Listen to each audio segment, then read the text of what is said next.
बता दूं कि जेडीयू ने 11 एम को जो है हरे को टिकट दिया था, लेकिन एक भी एम नहीं जीत पाया, एक भी हरा नहीं। तो वो किस मुंह से मंत्रिमंडल में अपनी दावेदारी कर रहे हैं, शर्म आनी चाहिए इनको। यदि आप जदयू के 11 में से एक को भी जिताते तो आप लगता कि हाँ, आपने अपने उस उन्मादी वोट नहीं किए हैं, जो उन्मादी वोट आपने सीमांचल में किया, आपने उन्मादी वोट नहीं किए हैं, आपने सेकुलर भारत को वोट दिया है, आपने विकास को वोट दिया है, पर आपने उन्मादी वोट किए, अपने रंग को देखकर वोट किए, और अपने रंग को देखकर वोट किए, इसलिए जदयू के 11 में से एक भी हरे को नहीं जिताया। तो आप किस मुंह से मंत्रिमंडल में अपनी दावेदारी कर रहे हो, शर्म आनी चाहिए।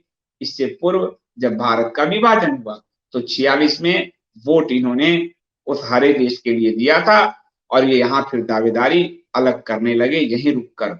ये इनकी पुरानी टैक्टिस है, इस टैक्टिस को आपको समझना होगा। और इस टैक्टिस का प्रवक्ता लाल है, लाल और हरे मिलकर करते हैं। इस टैक्टिस को आपको समझना होगा, और इस टैक्टिस को आपको नष्ट करना होगा कि जब तुमने वोट ही नहीं दिया तो तुम्हें दावेदारी किस लिए मिली, मालपुए खिलाता रहे। तुम अगर लोकतंत्र में भागीदारी करोगे तो लोकतंत्र में तुम्हें हिस्सेदारी मिलेगी। तुमने लोकतंत्र में भागीदारी नहीं की कि टैक्टिकल वोटिंग किए, हरे हरे हरे हरियाली फैलाई, तो हरे हरे के साथ जाओ, तुम्हें यहां नहीं मिलेगा। और इसीलिए एनडीटीवी पगलाई हुई है। एनडीटीवी के जो आप देखेंगे, एनडीटीवी में मनीष कुमार है, वो पागलों, या फिर एनडीटीवी में आपको बताऊं कि एक जो सबसे ज्यादा फेक न्यूज क्रिएट करती है स्वाति चतुर्वेदी, इन सब ने जो लेख लिखा है वो वही है कि नीतीश कुमार को हराना चाहते थे मोदी, चिराग को नेता बना दिया, तेजस्वी को नेता बना दिया।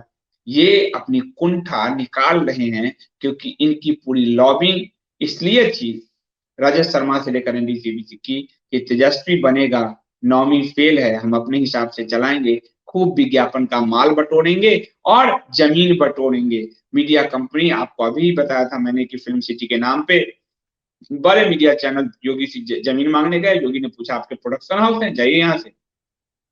जमीन का धंधा ये करते हैं पूरा मीडिया हाउस, और बड़े बड़े धंधेबाजों के साथ मिलकर काम करते हैं। तो 9वीं फेल को लगता कि मेरे लिए केजरीवाल की तरह कि हमारे लिए तो सारी मीडिया है, और फिर ये खेल करते, ये खेल करने का इनको मौका नहीं मिला। इसलिए अब ये एम फैक्टर का नारा लेकर कूदे हैं। एम फैक्टर का नारा फुस हो जाता है क्योंकि एक भी एम को जो जदयू से खड़ा हुए थे 11 है, उसमें से एक को भी नहीं जिताया। जब तुमने जिताया नहीं तो तुम्हें मिले क्यों? दूसरी बात है कि बिहार के चुनाव में एक चीज पर चर्चा नहीं हो रही। भाजपा के भी कई लोग गाली दे दिए हैं चिराग पासवान को, जैसे सुशील मोदी जैसे लोग।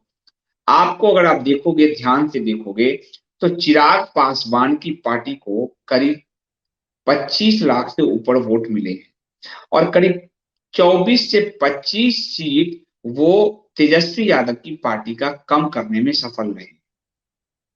जो जदयू नीतीश कुमार से गुस्सा में थे, एंटी इनकम्बेंसी 15 साल का, वो अगर चिराग का विकल्प नहीं होता तो वो तेजस्वी को वोट करते और तेजस्वी आगे निकल जाता जनता दल, राष्ट्रीय जनता दल। लेकिन उनके पास एक विकल्प था चिराग का, तो उन्होंने चिराग को वोट किया। 25 लाख वोट हुए हैं चिराग पासवान की पार्टी को। उसके अलावा भारतीय जनता पार्टी के वो कार्यकर्ता जो सुशील मोदी से नाराज थे कि आदमी भाजपा का नेता न होकर नीतीश कुमार का पीछे लग्गू बना भी घूमता है, और ये बात पार्टी आलाकमान समझ गई है, तभी सुशील मोदी को इस बार नहीं रखा है, क्योंकि सुशील मोदी भारतीय जनता पार्टी के कार्यकर्ताओं से बिल्कुल कटे हुए हैं कि दिल्ली में भाजपा संघ के लोगों ने भी अरविंद केजरीवाल को वोट किया।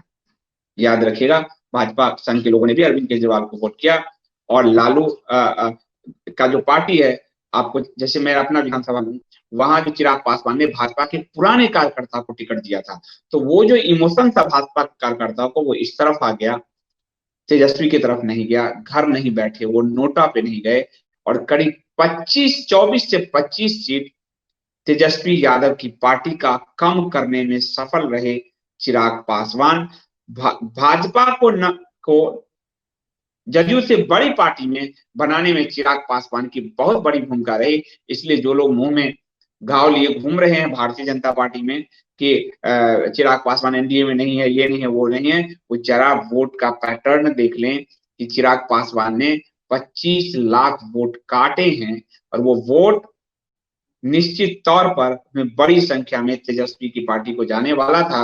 एंटी इनकम्बेंसी का, भाजपा के अपने कार्यकर्ताओं के जो अपने लीडरशिप से नाराजगी का, और चिराग ने उसको शॉक एब्जर्वर की तरह काम किया। जैसे ब्रिटिश काल में कांग्रेस को एक शॉक ऑब्जर्वर बनाया गया था और धीरे धीरे उग्र आंदोलन धीरे धीरे खत्म होकर कांग्रेस में आ गई, उस तरह शॉक ऑब्जर्वर की भूमिका में चिराग पासवान थे, जिसके कारण करीब 25 से 30 सीट कम पर अटक गया तेजस्वी महागठबंधन।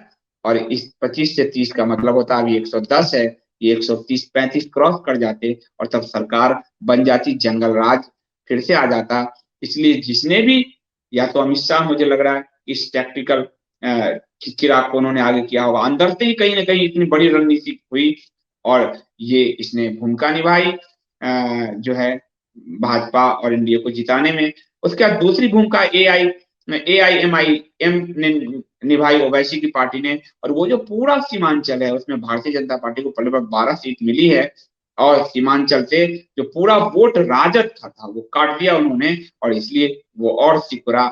और तीसरी बात कि कांग्रेस जिसका कोई वजूद जनाधार नहीं है, उसकी ब्लैकमेलिंग भी तेजस्वी पे भारी पड़ी। तो इस तरह से बिहार के अगर पूरे उसको हम देखेंगे, और जब 5% 4-5% महिलाओं का वोट बढ़ जाता है तो नीतीश कुमार और नरेंद्र मोदी की जो ताकत है वो महिला वोट के रूप में बहुत ज्यादा बढ़ रही है। ये तो शुरू से ये बात आ रही है पोल में कि वो घर हो, वो शौचालय हो, वो राशन हो, वो गैस हो, गैस कनेक्शन हो, वो शराबबंदी हो, इसका फायदा महिलाओं को मिला है, इसलिए महिलाओं के वोट उस तरफ चले गए। तो वो उसने बिहार को जिताने में बड़ी भूमिका निभाई एनडीए को। ये तो मुसीबत हो जाती, बहुत नेक टू नेक फाइट है। आप वोट परसेंटेज देख लीजिए इस चीज को। और इसलिए सबसे बड़ी पार्टी फिर भी तेजस्वी की यादव की पार्टी बड़ी पार्टी बनने में सफल रही, भाजपा से एक सीट ज्यादा लाकर। तो चिराग पासवान को धन्यवाद देना चाहिए भाजपाइयों को, नहीं तो बड़ी मुसीबत हो जाती। और महिलाओं को धन्यवाद देना चाहिए। और ये जो हरे हरे हरियाली घूम रहे हैं वो उनको ये सोचना चाहिए कि तुम वोट नहीं दोगे तो तुम्हें मंत्रिमंडल में जगह नहीं मिलेगा। तुम्हें चाहे वो आरफा खानम हो, चाहे सबा नकवी, इन सबको, चाहे एनडीटीवी हो, इनके पूरे नैरेशंस को लगातार काटिए ताकि इनका झूठ भ्रष्ट हो सके।